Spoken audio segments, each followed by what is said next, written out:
L'Éternel est mon berger, je ne manquerai de rien. Il me fait reposer dans de verts pâturages, il me dirige près des eaux paisibles. Il restaure mon âme, il me conduit dans les sentiers de la justice à cause de son nom. Bonjour chez vous, je suis l'ambassadrice du Christ. Le retour à l'authenticité de la parole de Dieu d'aujourd'hui nous amène dans le livre de Psaume chapitre 23. Le 5 points pour comprendre le bon berger. Bien-aimés, n'oublions jamais qu'un chrétien sans parole est comparable à une maison sans électricité. Voilà pourquoi nous allons comprendre le livre de Psaume chapitre 23, le verset 1 à 3. Premier point. L'Éternel est mon berger, je ne manquerai de rien. Bien-aimé, puisqu'il est mon berger, je ne peux rien manquer. Dans le domaine spirituel, je suis couvert. Dans le domaine financier, je travaille, je ne peux rien manquer. Situation logement assurée. Ésaïe chapitre 32, le verset 18 nous dit ceci. Et mon peuple habitera une demeure de paix et des habitations sûres et des lieux de repos tranquilles. Bien-aimé, tu as besoin d'un logement sûr? Ces chapitres t'accompagnent. Vous savez, un berger est chargé de guider, de prendre soin de son troupeau, les nourrir, les entretenir et les discipliner. Il sacrifie sa vie, son temps, s'expose à tout pour assurer le bien-être de ses brebis. Jean chapitre 10, le verset 11 nous dit ceci. Je suis le bon berger. Le bon berger est prêt à donner sa vie pour ce brebis. Bien-aimé, mon berger est celui qui s'occupe de moi en premier au travers tout le danger à chaque fois que je suis exposé. Il est le bon berger. Oui, il nous prend en charge, s'occupe de nous, même dans le petit détail. Bien-aimé, Yemoutoua Boko Lakabiso. Il sait que c'est son devoir de prendre soin de toi. Il le sait. Nous connaissons tous l'histoire du jeune David dans 1 Samuel chapitre 17, le verset 34 à 37. La Bible nous dit, un jour son père l'envoie d'aller apporter un peu de nourriture à ses frères qui étaient au camp militaire et de voir s'ils se portaient bien. Très tôt le matin, le jour suivant, David se met en route. Par la grâce de Dieu, il arrive au camp, il voit ses grands frères.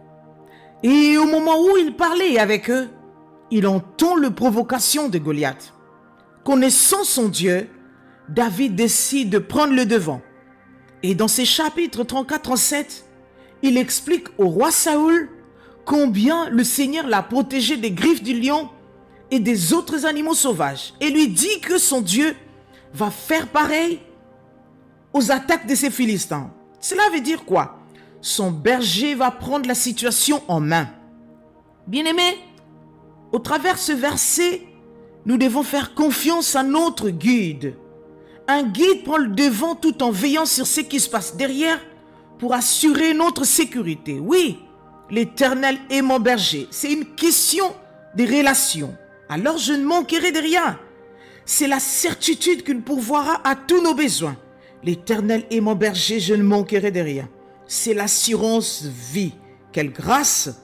En Jésus-Christ, nous avons l'assurance vie. Philippiens chapitre 4, verset 19.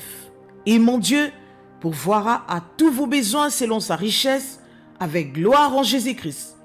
Il pourvoit à nos besoins spirituels, nous donne la nourriture nécessaire pour la croissance de notre âme.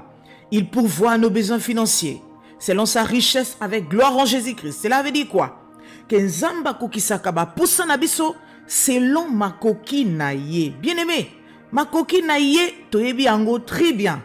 Agé chapitre 2 verset 8, il dit ceci. L'argent est à moi et l'or est en moi. Bien-aimé, l'or et l'argent appartiennent à notre Dieu. C'est pourquoi tu vas remarquer que tu vas chercher un travail quelque part. Dieu, dans son amour, il désire te faire du bien financièrement. Il veut que tu ne manques de rien. Il va permettre que tu sois sélectionné parmi tant d'autres candidats parce qu'il n'aime pas que ses enfants soient dans le chômage. Il n'aime pas que ses enfants restent de fainéants. Prévenez que quand il a créé notre grand-père Adam, il lui a placé dans les jardins non seulement pour les garder, mais pour le cultiver aussi. pour travailler dans le jardin. Oui, il pourvoit à tous nos besoins. Bien-aimé, pour que tu ne manques de rien, qu'est-ce qu'il fait? Il ouvre le port des travail, il ouvre les portes des affaires, il met en notre possession tout ce qui est nécessaire pour notre survie pendant notre séjour sur la terre. Oui, il est le bon berger. Il va encore plus loin dans Philippiens chapitre 4, le verset 6, il dit ceci. Ne vous inquiétez de rien, mais en toute chose, faites connaître vos besoins à Dieu par des prières et des supplications avec des actions de grâce. Bien-aimés, à chaque fois que nous sommes confrontés à une crise, au lieu de nous inquiéter, de nous lamenter, présentons ce problème à lui dans la prière et la supplication. Deuxième point, il me fait reposer dans de verts pâturages, il me dirige près des eaux paisibles. Bien-aimés, l'objectif d'un berger est de montrer à ses brebis la bonne direction où trouver le repos. Non seulement il s'occupe de notre provision de tous les jours, il nous donne la nourriture nécessaire pour la santé de notre âme. Le prophète Ésaïe n'est pas resté indifférent à ces sujets. Il dit dans Ésaïe chapitre 40, le verset 11, « Comme un berger, il garde son troupeau, il le rassemble d'un geste de la main, il porte les agneaux dans ses bras, il conduit doucement les brebis qui allaitent leurs petits. » Les agneaux, nous savons nous tous que c'est les petits de la brebis. Les agneaux caractérisent le vrai chrétien qui sont doux, humbles et dociles. Et l'apôtre Jean dans chapitre 1, le verset 29, nous présente Jésus comme un agneau de Dieu qui ôte le péché du monde.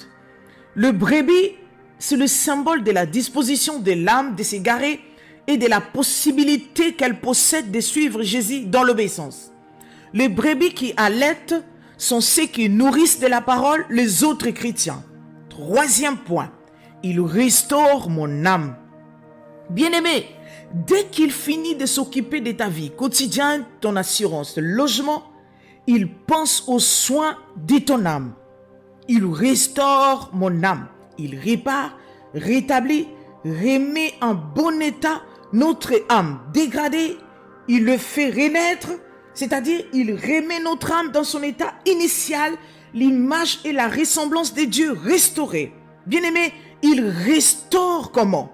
Par le moyen de la repentance.